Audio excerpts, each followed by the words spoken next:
Salut les gars, j'espère que vous allez bien. C'est votre frère Goumba Diaw de Apprendre des langues en wolof. Welcome back gars, ñu ngi leen nuyu di leen ziare. Seen mbokk la Goumba Diaw ci Apprendre des langues en wolof. Donc di leen dalal baax a baax ci seen njàngum jàng français ci wolof. Ok, jàng français ci wolof donc gars yi kon ñoo aya tey ñi xam si dañoo bëgg gis seen bopp ci français bi ñoom tamit. Voilà, donc di leen wax gars yi doog a ñëw di leen wax bienvenue dal leen ak jàmm. Faites comme chez vous ñi doog a ñëw les nouveaux abonnés di leen wax kër gi seen kër la di leen jaajëfal baax a baax di leen dalal di wax gars yi ñoom tamit ñi nga xam si ne ñi ngi seetaan te abonné wul ñoom tamit ñu abonné bëri nañ loolu sama gars yi yéen tamit xanaa gisu leen li ñuy def xanaa gisu leen seen bopp yéen tamit.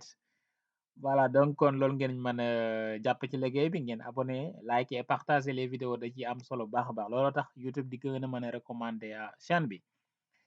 Okay guys, so today gis nga comme ngeen ko waxee aujourd'hui leçon bi français la apprendre le français en wolof.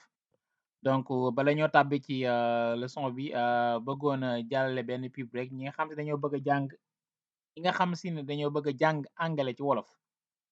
Voilà am na ñu may contact des fois nag ci di ma laaj naan ndax français la mais njàng mi ni dawal ci WhatsApp bi groupe privé yi bi nekk ci WhatsApp bi jàng anglais ci wolof la mais du français. Donc kon ñu bàyyi ci xel donc képp ko xam si bëgg nga jàng anglais ci wolof ci WhatsApp bi am na groupe bi privé yu ñu jàngale ci WhatsApp bi jàng anglais ci wolof ci lu yomb te gaaw. Voilà ku ci bëgg rek incha allah mën nga ñuy jokku bu defee njàng mi ñaari fan lay doon ci semaine bi donc inscription bi 2000 francs la weeru dee 2000 donc kon képp koo xam si bëgg nga defar sa njàngum anglais mu gën a gaaw te gën a dëgër mën nga ñëw nga fekk ñu foofu incha allah rabbi nga ànd ak ñun ca njàng ma donc képp koo xam si bëgg nga ci rek mën nga ñu jokk ci numéro bii ci WhatsApp bi voilà comme ni nga ko gisee nii mooy 0033 758 40 87 55 0033 7 58 40 87 55 donc ku ñu jokk ci WhatsApp bi rek incha allah rabbi daanu ci andi yeneen ay leeral donc kon mooy jàng anglais ci wolof apprendre l'anglais en wolof. Ok donc sans plus tarder ñu dem ci leçon tay bi envoyez-moi votre numéro envoyez-moi votre numéro wala nga ne ko envoie-moi ton numéro ba tey koo xam si danga koy tutoyer envoyez-moi votre numéro envoie-moi ton numéro yónnee ma sak limat yónnee ma sak limat donc numéro mooy limat ci wolof limat ñu ngi ko xamagul ci wolof donc numéro de téléphone mooy limatug jollasu mooy téléphone donc limat mooy numéro envoyez-moi votre numéro yónnee ma sak limat je ne mange pas de poisson je ne mange pas de poisson je ne mange pas de poisson duma lekk jën duma lekk jën donc poisson mooy jën je ne mange pas de poisson je t'aime je t'aime je t'aime dama laa bëgg dama laa bëgg dama laa nopp je ne t'aime pas je ne t'aime pas je ne t'aime pas bëgguma la bëgguma la wala nobuma la connaissez-vous son père connaissez-vous son père connaissez-vous son père est-ce que vous connaissez son père bien est-ce que tu connais son père ndax xam nga baayam ndax xam nga baayam ndax xam nga baayam son père égale baayam donc son père veut dire baayam oui je le connais oui je le connais oui je le connais waaw xam naa ko waaw xam naa ko Oui, je le connais. Je te réveillerai. Je te réveillerai. Je te réveillerai. Dinaa la yee. Dinaa la yee. Ne me réveille pas. Ne me réveille pas. Ne me réveille pas. Bul ma yee. Bul ma yee. Bul ma yee de. Ne me réveille pas. Votre bébé pleure.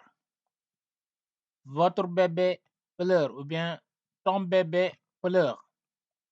Ton bébé pleure. Wala nga wax ba tey ton bébé est en train de pleurer.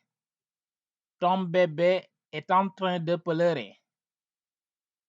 Votre bébé est en train de pleurer. Sa doom ji moo ngi jooy. Sa doom ji moo ngi jooy. Ne pleure pas.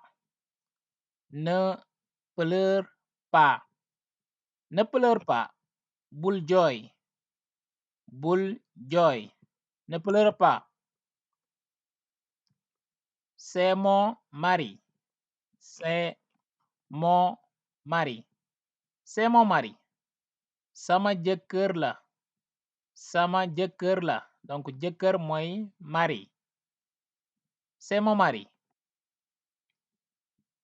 Il ne me connaît pas. Il ne me connaît pas. Il ne me connaît pas. Wala nga ne elle ne me connaît pas. Elle ne me connaît pas. Xamuma.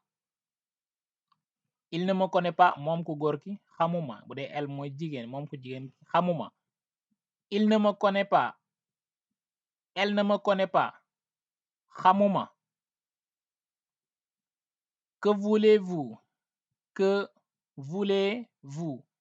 Que voulez-vous? Ou bien qu'est-ce que tu veux? Qu'est-ce que tu veux? Qu'est-ce que tu veux? Ba tey man nga ne que veux-tu? Que veux-tu? Loo bëgg? Ou bien que voulez-vous?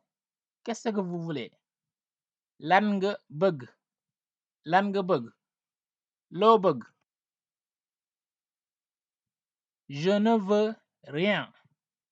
Je ne veux rien. Je ne veux rien. Bëgguma dara. Bëgguma dara. Rien égale dara. Je ne veux rien. Bëgguma dara. Je n'ai rien à dire. Je n'ai rien à dire. Je n'ai rien à dire. Je n'ai rien à dire. Amuma lu may wax. Amuma lu may wax. Je n'ai rien à dire. Ne me regarde pas. Ne me regarde pas. Ne me regarde pas. Ou bien ne me regardez pas. Bul ma xool. Bul ma xool. Bul ma xool. Ne me regarde pas. Appelez-moi. Appelez-moi. Appelez-moi. Ou bien appelle-moi. Appelle-moi. Jokkuma. Jokkuma. Wooma. Vous avez raison. Vous avez raison. Vous avez raison. Tu as raison. Tu as raison. Tu as raison. Wax nga dëgg. Wax nga dëgg. Vous avez raison. Tu as raison. Ne mens pas. Ne mens pas. Ne mens pas. Ben, ne mentez pas. Bul fen. Bul fen. Bul fen. Bul nar. Wax ay nar daal. Ay fen. Ne mens pas. Ne mentez pas. Donc mu ngi jóge ci verbe mentir. Mentir mooy fen wala nar. Ok guys, so guys, donc loolu moo doon andi loolu moo doon bindu tay bi. Merci d'avoir regardé la vidéo et n'oublie pas de vous abonner, like et partager les vidéos dana ci am solo ah. Voilà ngeen bàyyi ci xel ñëpp ko xam bëgg nga jàng anglais ca wolof man nga ñu jokk ci limit yooyu incha allah rabbi. Donc voilà, c'est tout pour aujourd'hui. On vous donne rendez-vous pour la prochaine fois. Ok guys, bye bye.